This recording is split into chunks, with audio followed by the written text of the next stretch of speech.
the wedding ceremony. How I encountered and learned about shape, shifting, and all about the fourth part of my wedding ceremony. In the middle of the night, I suddenly woke up. Even thought the room had no windows, was not totally dark, since the nights on Nibiru always maintain a soft dusk, like illumination, and the large door between our bedroom and the room next to it was wide open. During our union, the door was closed for the sake of discretion, so I figured Marduchk must have opened. The Anunnaki are very fond of fresh air. I moved around, preparing to go back to sleep, when something caught my attention. A huge mirror that decorated one of the walls reflected something red. I looked at it and froze in terror. 2 orbs of bright red light were reflected in the mirror. They seemed to glare at me. I could swear these were eyes. What sort of horror entered our room? What kind of monster lived on Nibiru that no one has ever mentioned to me? Trembling with fear, I extended my hand over to awaken Marduchk. He was not there. Here I was, totally alone on another planet, with some creature with red eyes in my bedroom. And where was Marduchk? Naturally, I imagined the worst and decided that the creature ate Marduchk. But then I thought that an Anunnaki would not allow himself to be eaten so easily. Probably he went to the garden before the creature gained access. All the Anunnaki are light sleepers, and they often love to walk in the moonlight. Marduchk was probably quite safe, but I was about to die. As I began to get adjusted to the dusk, and I saw a shape that made me even more afraid, if that was possible. What became visible was huge form, hunched and heavy, shouldered like an oversized gorilla. He was at least 7 feet tall. The creature was looking at itself in the mirror and doing some strange movements that convinced me it was a sort of ape. It bent over and touched its knees, which were bent, then straightened up, and shook its head from side to side as if admiring himself. Then he tapped his chest like a gorilla from an old Tarzan movie and danced about. I heard it cough, then growl softly. I simply could not move and had no idea what to do.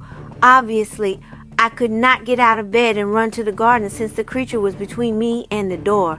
Staying in bed seemed the only option, perhaps pretending to sleep so the creature would not be disturbed. But then my plans came to nothing because the creature turned away from the mirror and started ambling toward the bed, still growling softly to itself. As it moved toward me, my control broke down, and I screamed, shutting my eyes as tight as I could so as not to see the face of this thing. "Victoria, it's me. It's all right." I heard Marduchk's voice. Where did he come from, I thought, forcing myself to open my eyes, shivering with terror. "Victoria, it's me. I'm just practicing for my new assignment." All the lights were turned suddenly on, and I saw the revolting creature, all covered with dirty brown hair and with the face of an ape as I suspected, and talking to me with Marduchk's voice. I could not talk, and watched with horror as the creature started to change his shape, his eyes turning from red to black, his fur disappearing, and slowly turn into the form of my husband. "I am so sorry," he said, looking distraught. "I thought you were asleep and I was wide awake, so I figured I'd try to shift into the form of the people on my new mission." I found my voice. "In the bedroom? In the dark? You turn into a monster? If I told your sister you did that, what would she say? She would be furious. I know. I seem to make it into a habit, frightening you with my shape, shifting, like what I did when we met. I may be a member of an intelligent race, but sometimes I act like an Ijiji. I truly apologize." "Ah, well," I said resignedly, "I might as well get used to monsters in my bedroom. What are those things anyway? Believe it or not, they're the nicest people.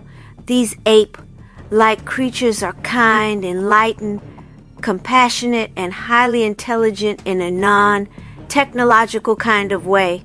Highly intellectual but without physics or chemistry and very little mathematics.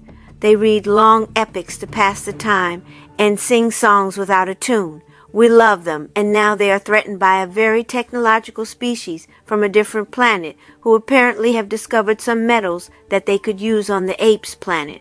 The usual story. I will have to go there and tweak their history a bit in preparation for a better technological approach that would allow them to defend themselves against those would-be invaders. Will you encounter any danger? None whatsoever? I am glad you can help them then. Well, what now? It's the middle of the night, and both of us are wide awake. Let's go for a walk in the garden. The moons are glorious at this time of night. Great idea, I said. Would you kindly manifest some cappuccino? Consider it done. We took our cups and walked out. The garden was enchanting indeed. All the white flowers were open, and the white moths fluttered from flower to flower. Tomorrow I am to choose the wedding dress, I said to Marduchk. Miriam said she had 6 or 7 to choose from. Yes, said Marduchk. The girls were creating and manifesting any number of things. They were so excited about the wedding. It should be a very nice ceremony. You will love it, and a huge number of people will attend it. Not to mention the reception afterwards. I can't wait. Choosing the wedding dress was not an easy task. All 7 dresses were so gorgeous, I simply did not know what to do. Finally, with the help of Miriam and her daughters, and emotionally strengthened by the promise that I could keep all the dresses and wear them for important occasions, the wedding dress was chosen. The Anunnaki brides don't wear white to weddings incidentally, but rather ornate and rich colors. The dress was made of heavy silk that started out being deep cherry red, but would change colors according to the person who was near it, and I thought it would make quite a sensation as I walked down the aisle, and the dress would take on the hues that matched the people sitting next to it. It was designed like a Renaissance dress with long flowing sleeves and tight around the waist, a style that was the latest fashion on Nibiru. The trimming was gold, and I was to wear heavy gold jewelry around my neck and in my ears, and gold satin shoes. Marduchk was to wear a suit consisting of pants and tunic of the same color, deep saffron. Gold. This type of suit was the formal male wear on Nibiru, but again in different colors. I was told that all was ready. The council representatives chose the date, and in a couple of days I found myself dressed and ready to get to the assembly hall, which was at some distance.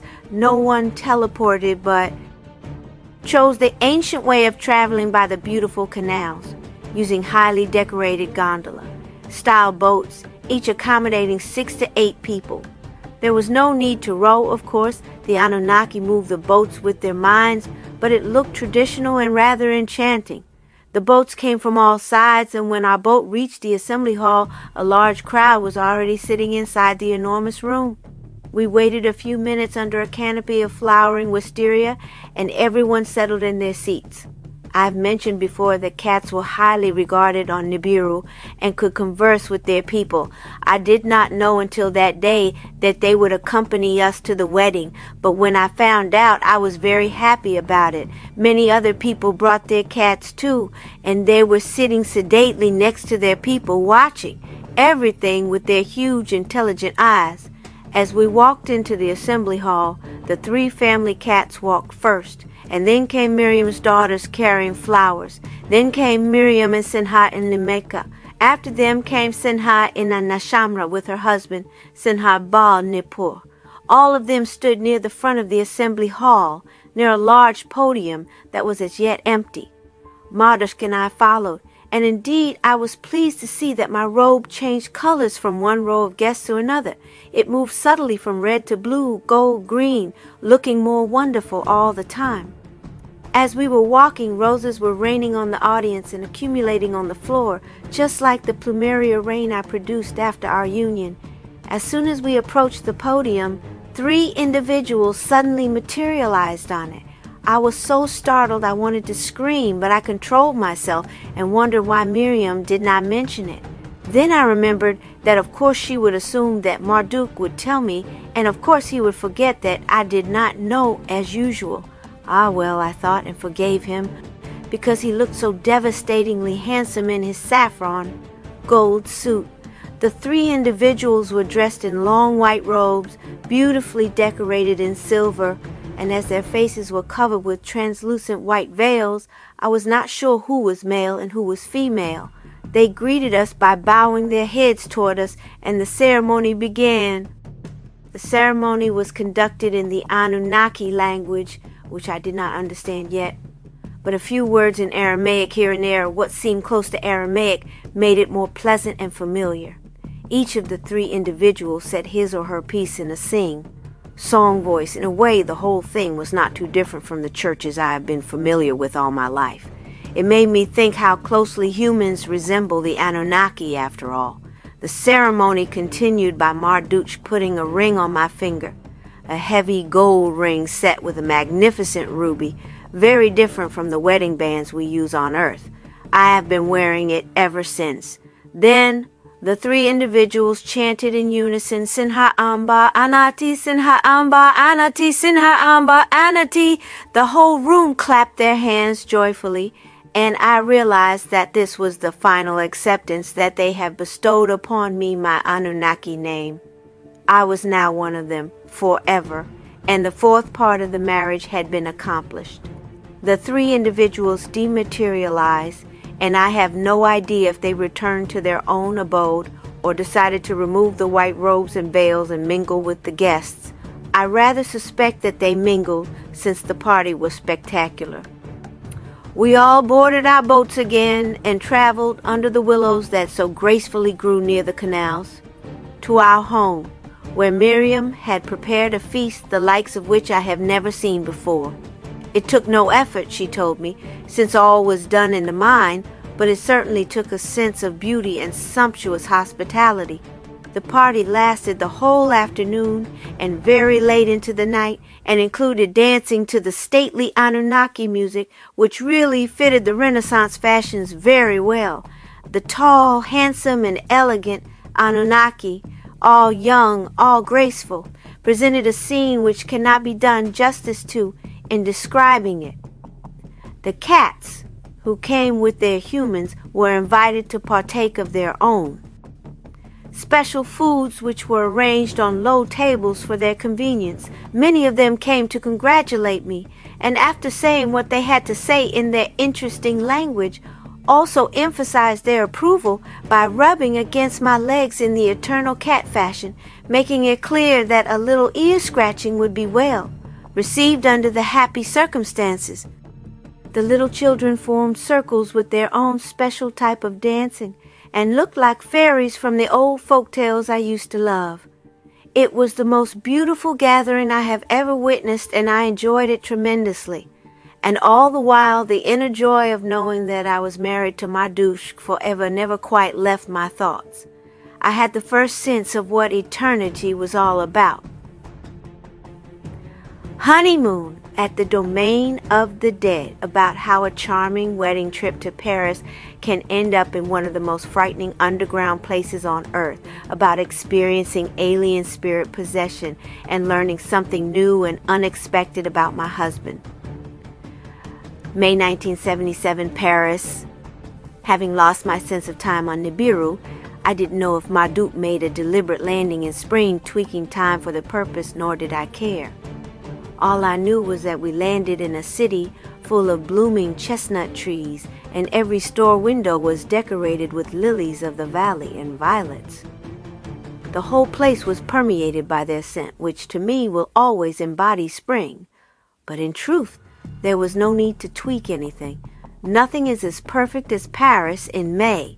One morning we were sitting in a little cafe, ready to order breakfast and plan the activities for the day. We have already done many wonderful things, such as going on top of the Eiffel Tower, by teleportation of course, since Marduchk did not believe in standing in line, strolled over the Champs-Élysées, and spent an entire day of splendor in the Louvre.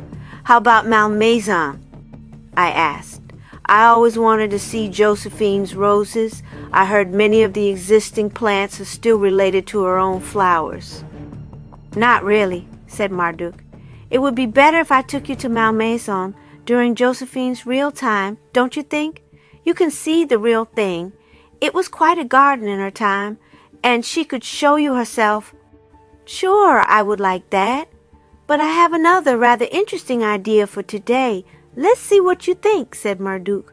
When you get into your studies at the academy, you will have to pass 3 tests as time goes by. One of these tests takes place right here in Paris, and I have a feeling you can pass it with ease. Why not give you a head start and see how you do? It's a fascinating place anyway. But what if I don't pass the test? After all, I did not do any real studies yet. Oh, it would not matter one bit, said Marduchk. If you don't pass this time, you can always have another chance later.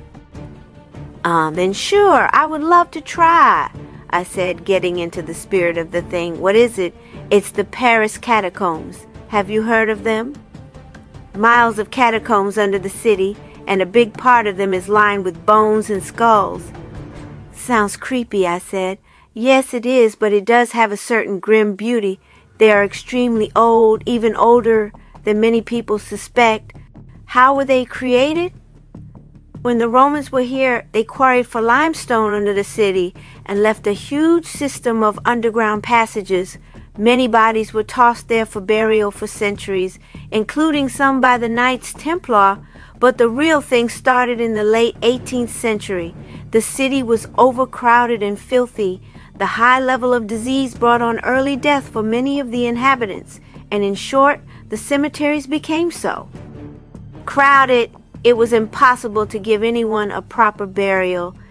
The area around the cemeteries actually smelled. The air was poisonous. How revolting, I said.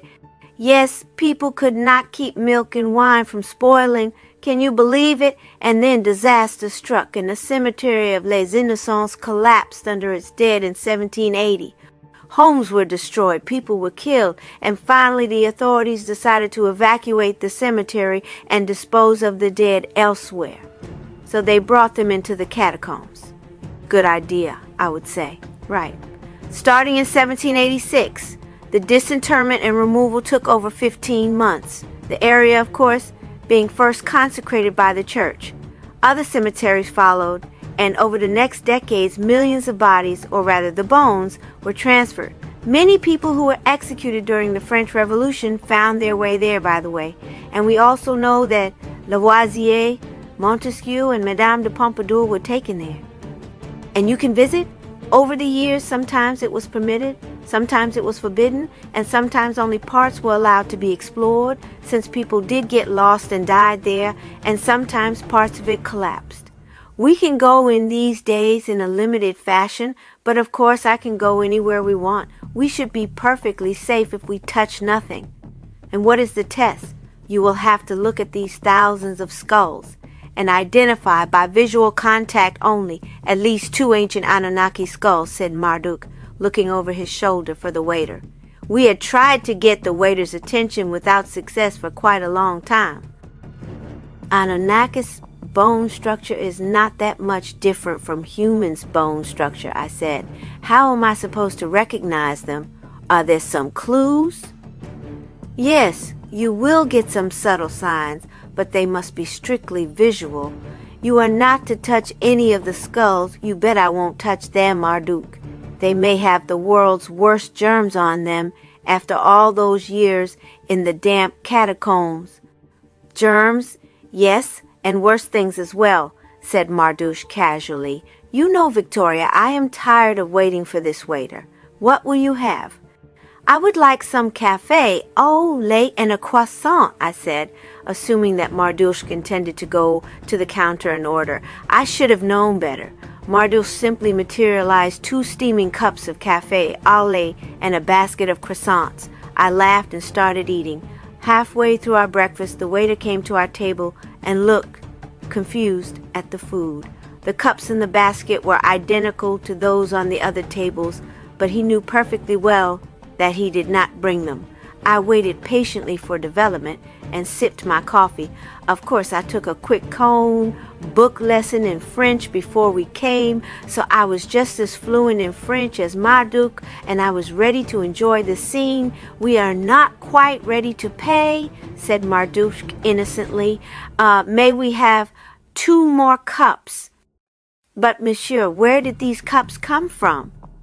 I am the only waiter here this morning, unfortunately, and I did not speak to you or to Madame. He seemed bewildered. Well, said Marduchk, considering, they did not come out of thin air, did they? You must have brought them. and we waited a long time for them too. But, so if no one brought them, then we don't have to pay for them or leave tip, do we? On hearing the word tip, the waiter gave up. I am desolated you had to wait, monsieur. I'll bring more coffee right away. He scurried off. Poor boy, said Marduchk, laughing. I must leave him a very generous tip to compensate for this harassment. We went out and quietly teleported to the entrance of the catacombs. One of the entrances has a charming sign saying, Stop! This is the Empire of Death. We went down a long spiral staircase deep into the earth. The corridor leading down felt like a mine and smelled dank and musty. The walls dripped occasionally, and the water disappeared into invisible holes. The place was so silent that the only thing you could hear were these rivulets of water. No one else was in sight, and the lights were dim. And then the walls of bones came into view, miles and miles of very orderly bones stacked very high on top of each other.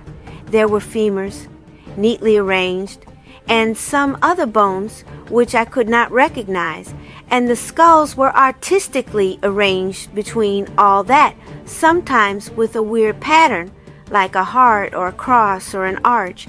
I could see miles of bones stacked very high. Side corridors were barred by chains. It would not have occurred to me to cross such a barrier, but Marduchk simply removed one chain, stepped into the dark and forbidding corridor, and said, Yes, this is the one. I can sense the test at the very far corner.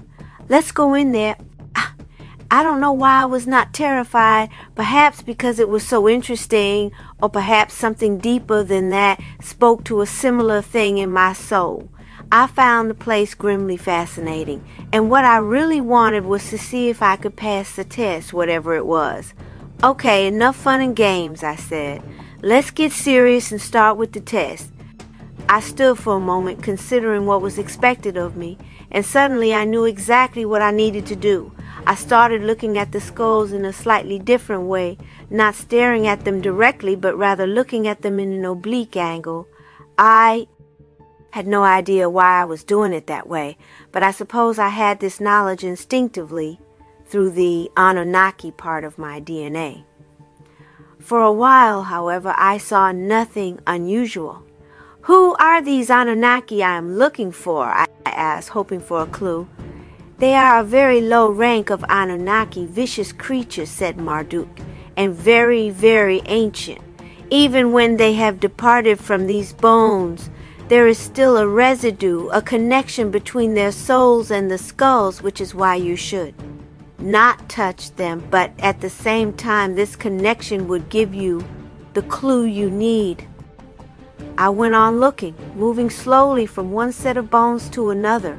After a long walk which began to tire me out, I suddenly saw a faint red light coming from a short distance away.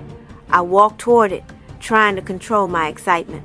Marduchk was following right behind me, but I did not want to say anything, wishing to be certain of my findings first. I approached the red light and again looked at it obliquely, avoiding a direct stare. The light became stronger. It came from a square where about 5 or 6 skulls were jammed together. I turned my head away to clear my vision, then glanced sideways to see that the light became very strong, emanating from the empty eye sockets of one of the skulls. I was so excited I forgot everything and shouting, I got it! Grabbed the skull with my hand. Victoria, don't! Marduchk cried, don't touch! But it was too late. My hand was resting squarely on the skull, the light shining between my spread out fingers. I hastily drew my hand away, and the light died. I looked at Marduchk with apprehension, and to my horror, his face showed fear, even despair. Let's go back to the hotel, he said, and grabbing my elbow, teleported us right into our room. We stood in the middle of the room, looking at each other without word.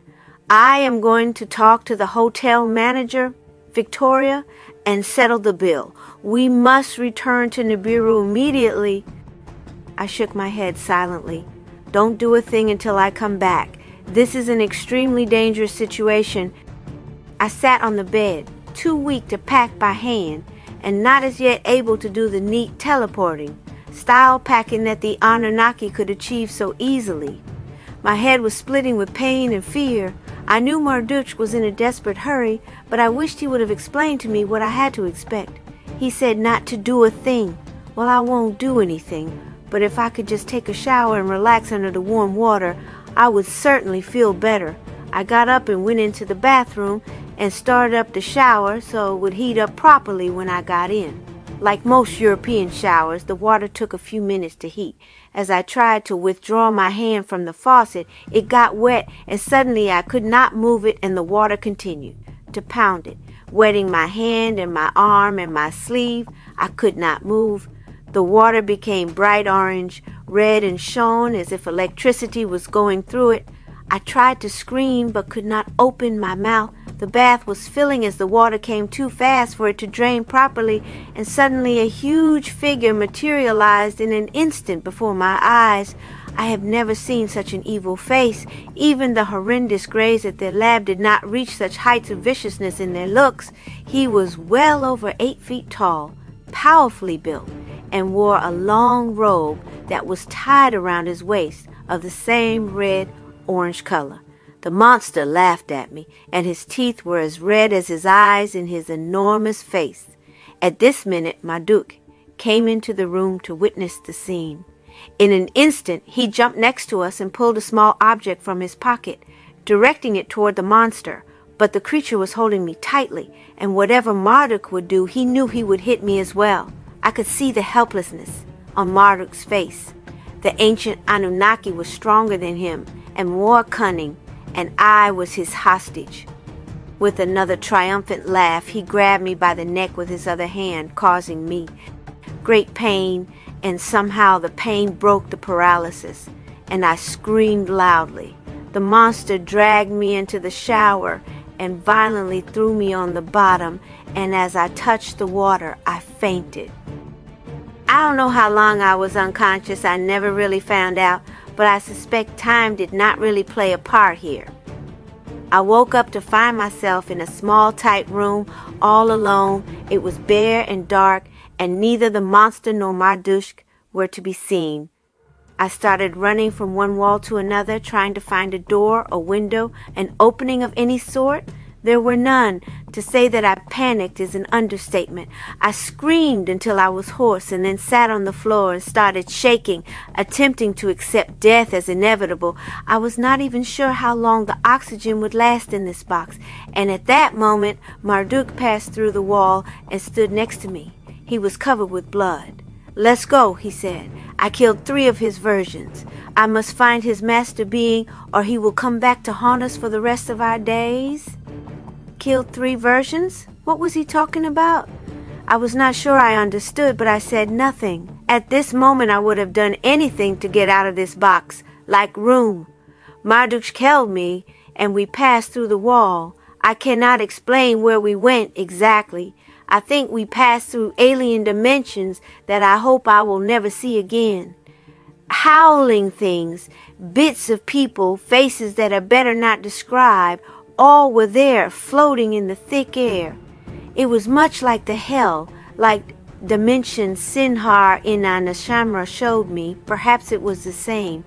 And then we came into a hole in this atmosphere, a sort of a rounded sphere, and something that looked like the monster stood there, similar but not quite the same.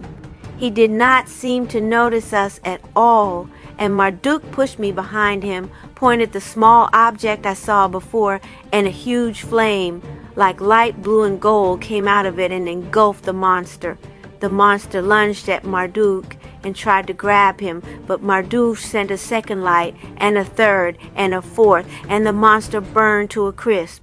I stood there looking at the charred, oily substance that was all that remained of the thing.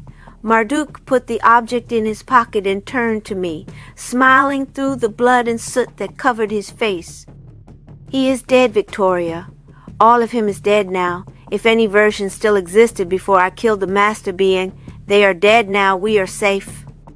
I said nothing. I was too shocked to think. Various creatures came out whimpering softly and took the oily, charred remains away I don't know where.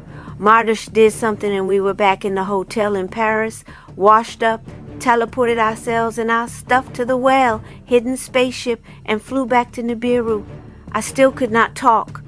Marduchk tried to speak to me, but all I could do was shiver, and when I tried to answer, I choked and coughed.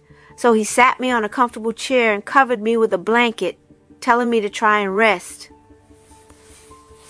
I closed my eyes and saw nothing but the burning image of the monster. When we got to Nibiru, Miriam came over right away and put me to bed. She knew everything. Marduchk must have spoken to her telepathically when we were still on the spaceship. She sat next to me and held my hand and told me to sleep, but I could not. At least I was finally able to find my voice and spoke. Miriam, this was horrible. Of course it was, love. These ancient low-level Anunnakis were demonic. You are lucky to be alive, both of you. That is not what I mean, Miriam. I know Marduchk saved our lives, but something about it frightens me very much. I never imagined Marduchk could kill, and with such ease. He did not bat an eyelash, Miriam. He actually smiled, and he is usually so gentle and kind. I am not sure I understand. Victoria, would you prefer it if he let you die? No, of course not. Of course he had to kill the monster. But Miriam, he did it comfortably. It did not seem to bother him at all. I would have probably tried to kill it too, but I would be shocked even if I succeeded. For Marduchk, it was all in a day's work, or so it seemed. I see, said Miriam and smiled at me, but killing is sometimes quite necessary. I have killed myself many times when I felt it was needed. It was a simple choice to make. I sat up in bed, staring at her wildly. You killed? How many? I am not sure, really, quite a few, during many missions. My dear Victoria, you must adjust to the Anunnaki's ways. Some things in the multi-universes are pure evil, and they must be disposed of. As humans, you often kill the innocent. You even kill and torture animals, children, and the elderly.